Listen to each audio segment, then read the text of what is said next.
Hello, everyone. Have you noticed lately that so much anger is flying around the world?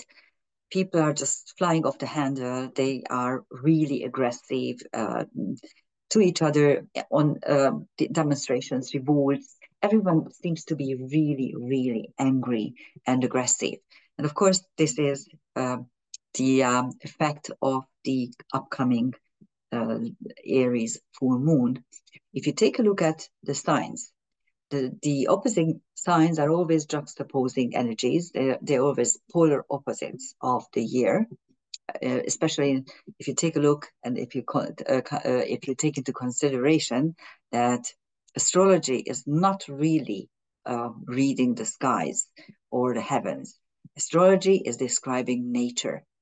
So the horoscopic astrology that has been prevalent in the Western world is good for and only feasible for the Northern Hemisphere and for the so-called continental climate, where you have four seasons and the seasons are changing, and you have the three modalities. Cardinal signs are season starting energies. They are really the go-getters. Fixed signs are the middle of the season, where everything is getting stuck and strengthening, and the season ending signs are really changing things. They are the mutable ones. And now we have a cardinal full moon, and if you take a look at the signs, probably the dichotomy of Aries and Libra is the hardest to absorb and to reconcile, because Aries is the start of it's the vernal equinox. It's the start of the astrological year when everything is bursting with energy coming into focus, coming into life. And Aries is about wanting to assert yourself, wanting what you want to come to truth. And at the same time, Libra needs to reconcile with others, needs to liaise with others, needs to negotiate with others, because you want to survive the dark half circle of the year. And this is what we are having now with the sun in Libra and the moon in Aries. And that is why the energies are really so harsh, and it's really scary in one way or another. Let's take a look at the London chart. And this is a full moon that is becoming exact at 4:47 a.m. on October the 7th. This is the London chart. And as you can see, the sun is in the second, the moon is in the eighth house. And Virgo is rising with the south node exactly on the ascendant, kind of telling us that in order to behave in a normal way, in order to do this in the right way, you need to learn from the past. And to survive the future, in a way, you need to find both open enemies and also people that you can liaise with, and to start a new um, a new destiny, because that is the North Node on the descendant. And this particular Libra sun is alone. And in mundane charts, the sun represents the powers that be, the king, the prime minister, and the moon represents the people. And it's the people who are angry now. That's why you see the protests. And that's why you see so much violence flying around. And it is the leaders who try to reconcile the energies. Of course, they are, first of all, if you look around, if you really look around, people are idiots. I mean, the leaders in Europe are real idiots. They are dishonest, stupid. They don't know what to do. They have no clue. They are stuck up, and they speak and act in a stupid way. Not like Libra at all. No, Libra is the diplomat. And that's why I gave the title for this video, Fighting or Diplomacy, because that is the question, really. And as you can see, this Libra sun is completely alone in its sign, because Mercury already moved into Scorpio just yet.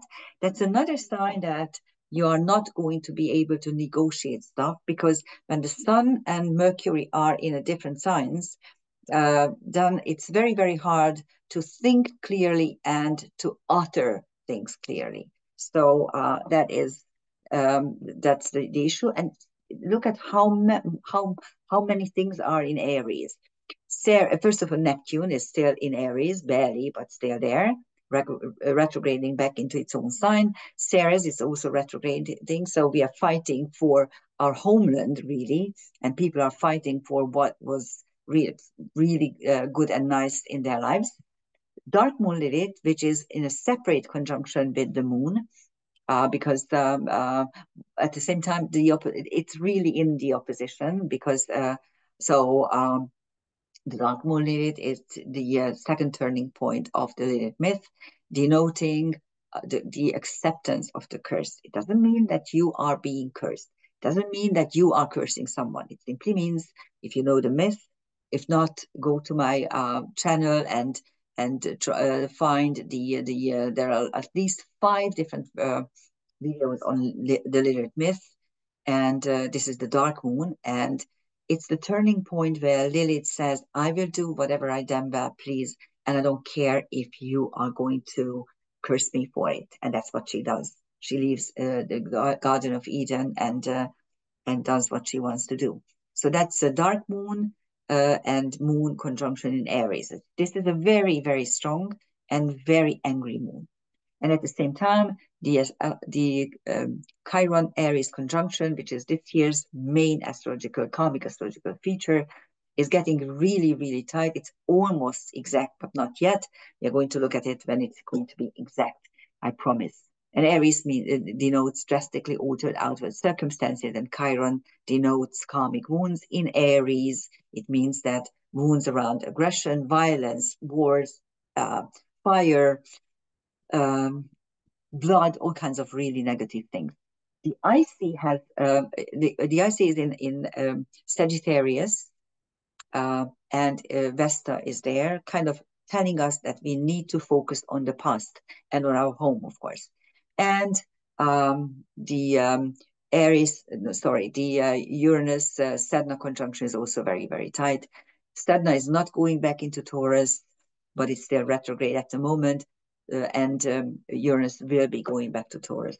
So that's the space-time moment with Virgo rising, which means that Chiron in Aries is the chart ruler, and in the 8th house, it means karmic debts. That's where the moon is as well. Now let's take a look at the complex planetary picture with which is with the luminaries only, because I want to show you something. Most of the aspects have a pair, and if you add them up, you get 180 degrees, the opposition. So when you see a trine, there's always a sextile. When you see a sesquiquadrate, there's always a semi-square, except for the quindecile, 165 degrees, which denotes in karmic astrology obsession and ambition.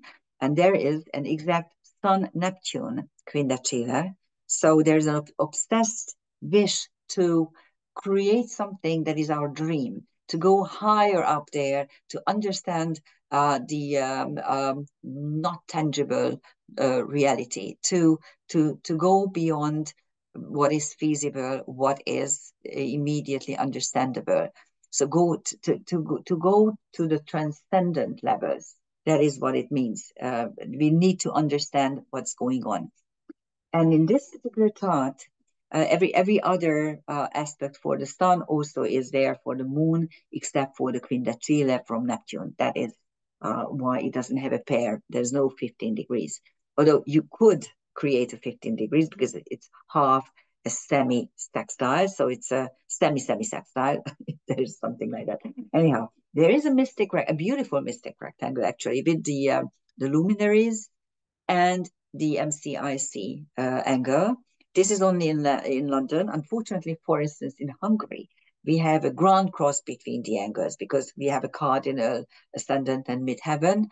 So you guys are much better off with this beautiful mystic rectangle. There's also an archer. An archer in karmic astrology is a very rare pattern, because the quindecile, because it's 165 degrees, doesn't really go well with other aspects. You have to have something with a 5 in it. So for instance, a semi-square or a sesquiquadrate can make a planetary picture with Quindecile. And this is what's happening in the art with the Archer. This especially is the type we call in Hungarian the equestrian Archer. So you are sitting on a horse. I'm sure you know that Hungarians are the descendants of Scythians and Huns. So we were born on the horse, really, so to speak. Actually, a child, a Hun or a Scythian child, when he was barely able to sit, about 6 to 8 months old, was already put in on top of a horse. So these kids learned to ride a horse earlier than to walk. And then you became an equestrian archer. So that's what it is.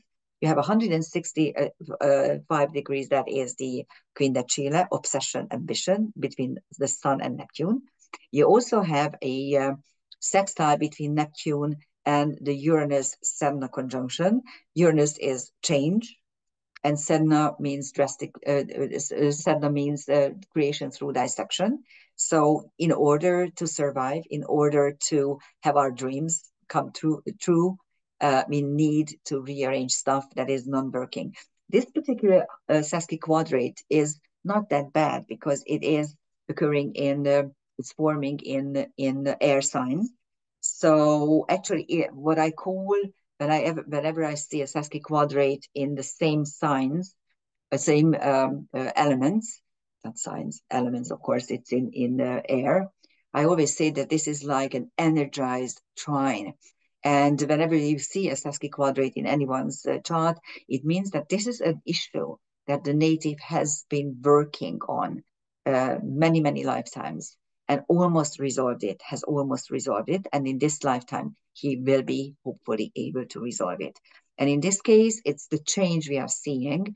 There is this world energy change that you can denote everywhere. It's actually a new era coming in, not yet, because the new era will arrive next year when all the outer planets are making a sign change for good. Because at the moment, Neptune will be going back to Pisces.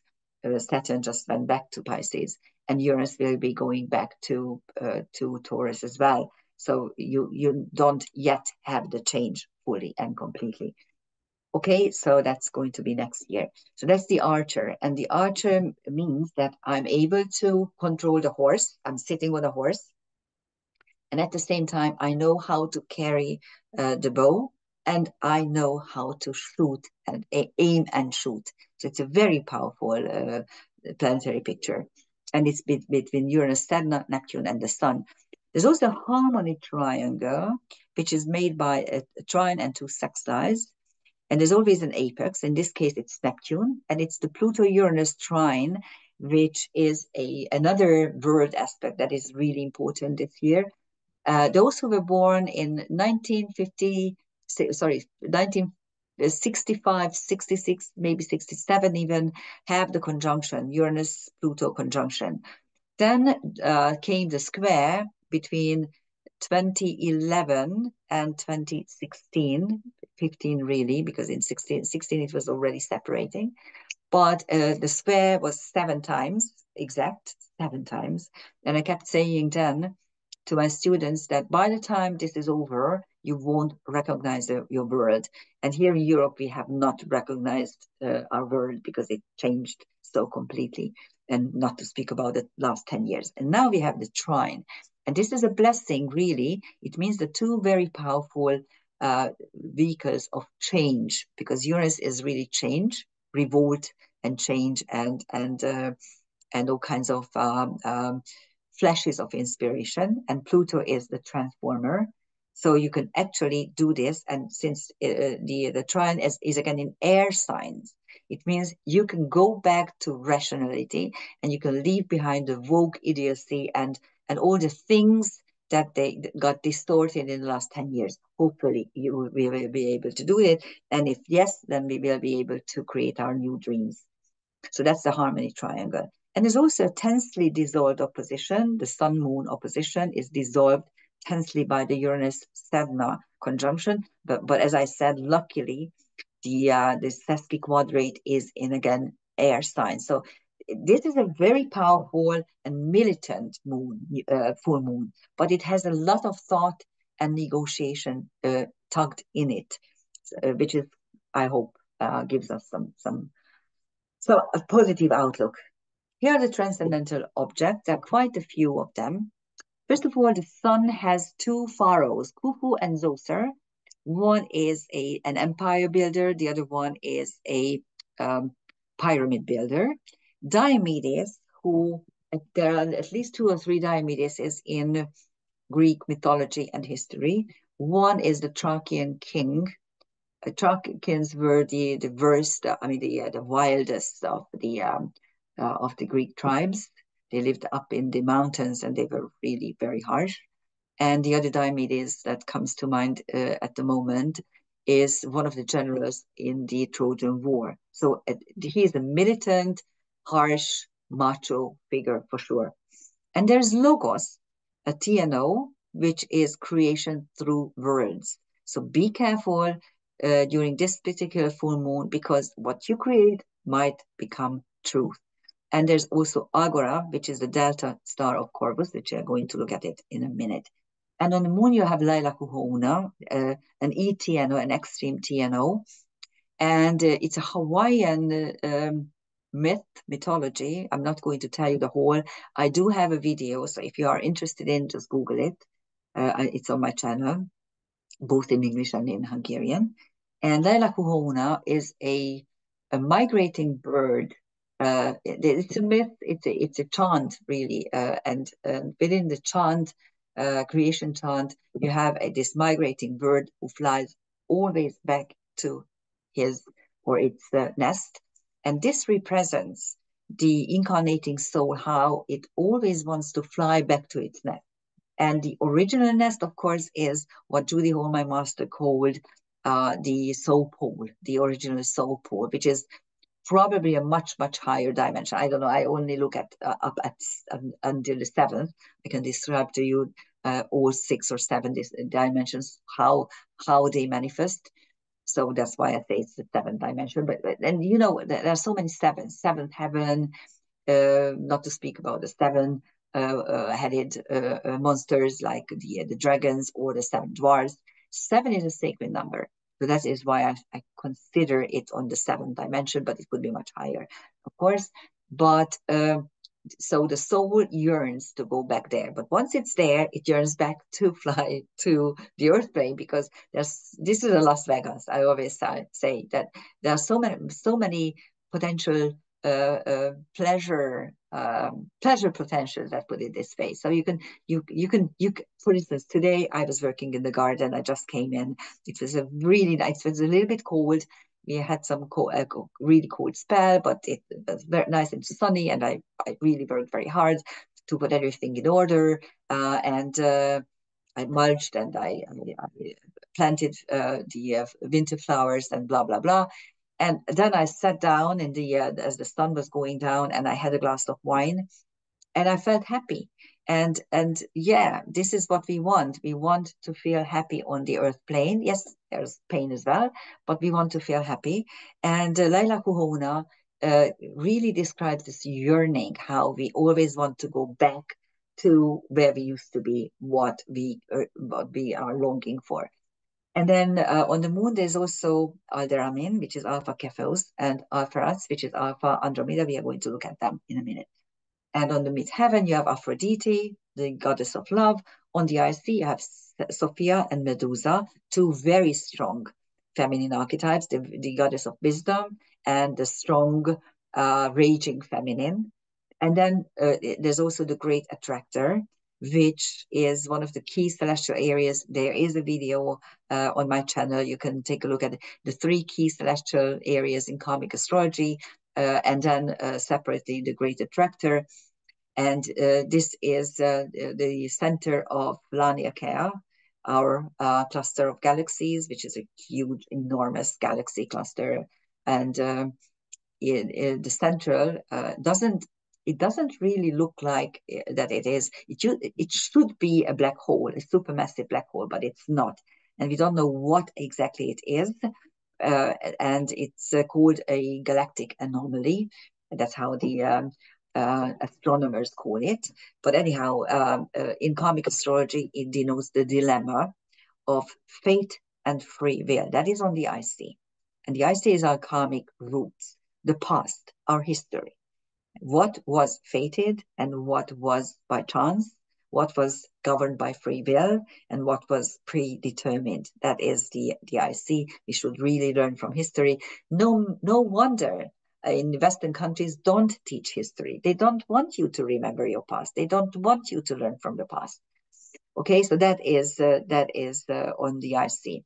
And on the Uranus Sedna conjunction, there are two bright stars, the Pleiades.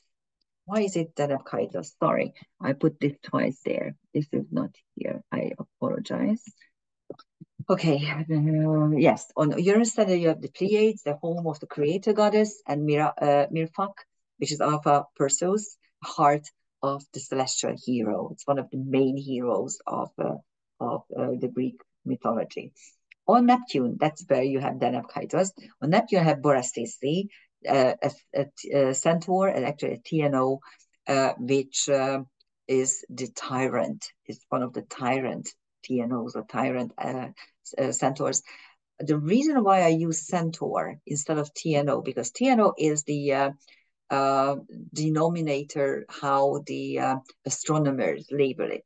In karmic astrology, anything beyond Neptune, Pluto as well, so anything that is trans-Neptunian, TNOs, SDOs, centaurs, ETNOs, blah, blah, blah, they are all labeled as centaurs because they describe our karmic wounds, separate, different versions of karmic wounds. And that is why I slip into it. So you have to forgive me, but this is how I teach. It's the same thing when you say personal planets and you include the luminaries. We all know that the luminaries are not planets, but we still call them personal planets. So it's the same exaggeration or labeling, let's put it this way.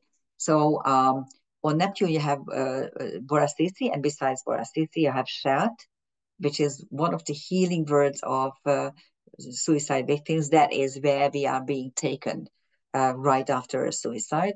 And Deneb-Kaitos, which is Beta Set, the celestial veil, which is the tail of the celestial veil.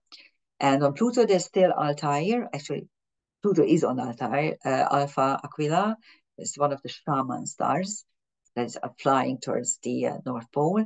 And on Dark Moon, you have Marcus Aurelius, the philosopher emperor of Rome, one of the greatest emperors of Rome, who was also a philosopher. So here's Corvus. You can see that Algorand is the delta star. So it's the third brightest. Actually, for some reason, this is what is got noticed by people who are working with fixed stars, not in the way that usually the astrologers take it. So it's the alternative or esoteric lore. And Corvus, the raven, has a funny little myth. There was a princess who had a very foul mouth. She was constantly screaming and yelling at everyone and quarreling with everyone and saying bad words, four-letter words. So the gods first just let her know that there's going to be a punishment if you don't seize this, if you don't quit. But she couldn't quit, of course, so they turned her first into a white raven. And then when she kept doing it, they turned her into a black raven. And the whole constellation Corvus is about magic. And it simply describes a way how when you are really vehement and you really want something, then you can summon the energies that are there for you at your disposal whenever you do magic. But please try to utilize it while you can for white magic. It's much harder. We know from Darth Vader that the dark side of the Force is always very, very strong, much stronger than the regular Force. And this is the truth. It's actually very true for magic as well. So it's very easy to slip into dark magic, into black magic.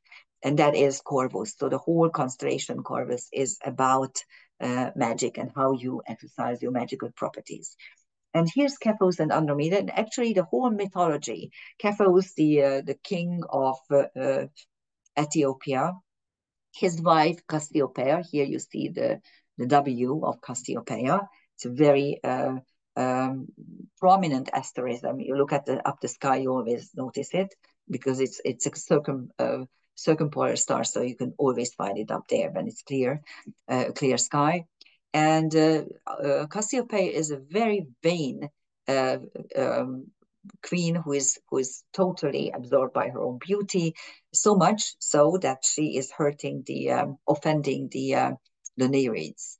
And Poseidon, the ocean god, can't tolerate this and sends a huge whale to swallow Ethiopia. And Kephos, the king, is unable to resolve the issue and wants to save his kingdom. So he offers his own daughter, Andromeda.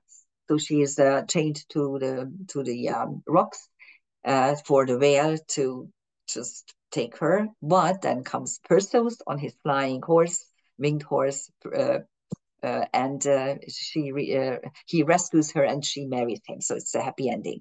And this is what you see in the sky. So here's Kephos with Alderamin, Alpha Kephos. And here's Cassiopeia, the wife. Here is Andromeda, the chained princess. And you will find Perseus and Pegasus as well. And the veil is right here. So here's the veil, the celestial veil. It actually occupies 2 signs. Almost 2.5 signs actually. So, and here's the moon at 14, 15 degrees Aries. And as you can see, these stars are also at 14, 15 degrees Aries. And they are perpendicular to the ecliptic because that is why they have the same degree. So not this celestial equator, but the ecliptic. And this is how we look at fixed stars in astrology in general. And there's also a complex planetary picture at the very beginning of the sign. And this is why in the Hungarian chart you have a ground cross, because you have the angles right at the beginning of the cardinal signs. With Libra on the ascendant, Libra 1.5 degrees. There's a classic trapeze. There is the Juno-Uranus-Sedna opposition. Juno is the official wife, the first lady, but also the archetype of pacts, covenants, and all kinds of treaties. And now the new treaty is not yet coming in because they are unable to sign it. They are unable to really resolve the issue. Unfortunately, the European leaders are adamant to continue this war. The reason is very, very simple. They simply, the big corporations, the really big global corporations, all own half of Ukraine. So they want to continue it. In the Middle East, the original aminosity is about 3,000 years old. So you won't be able to resolve it until one doesn't really exterminate the other, unfortunately. But this is it. So there's this huge energy. Although this is in mutable signs, so you could have resolved it if there's a will. And the classic trapeze has 2 trines in it. One is the Juno-Neptune trine. So please go one level higher, and then you will be able to find the resolution, how to make a new pact. And of course, the Pluto-Uranus trine, which Sedna is also incorporated in. And the top of the stage is the Neptune-Pluto sextile, which again is in our age, in this year and next year, is exact. So this is quite beautiful.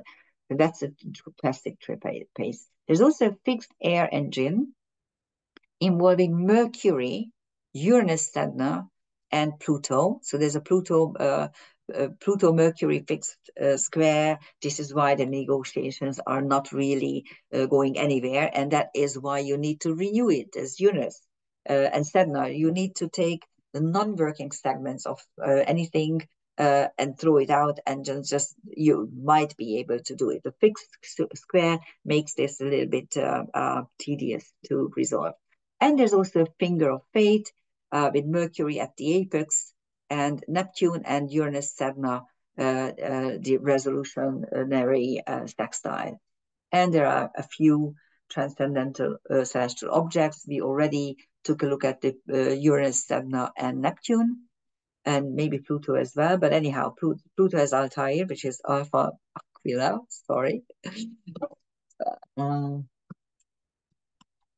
I always make this first in Hungarian, and then today, the weather was so nice that I wanted to work in the garden, so I kind of never checked myself. I'm not very good at checking my own work. I need at least a day before I can actually go and check it. So I didn't have the time for it. And on Juno, you have Asteria, and Asteria is an archetype of divination, all kinds of forms of divination. So this is the full moon, and happy full moon to you. Please be careful. There is some violence in this new moon. The people are really angry, and there's a lot of anger flying around. But at the same time, it has some very serious and nice air aspects of planets in air, which is providing us with some revolution. Hopefully, we will do that. Happy full moon. Thank you for listening. Bye bye.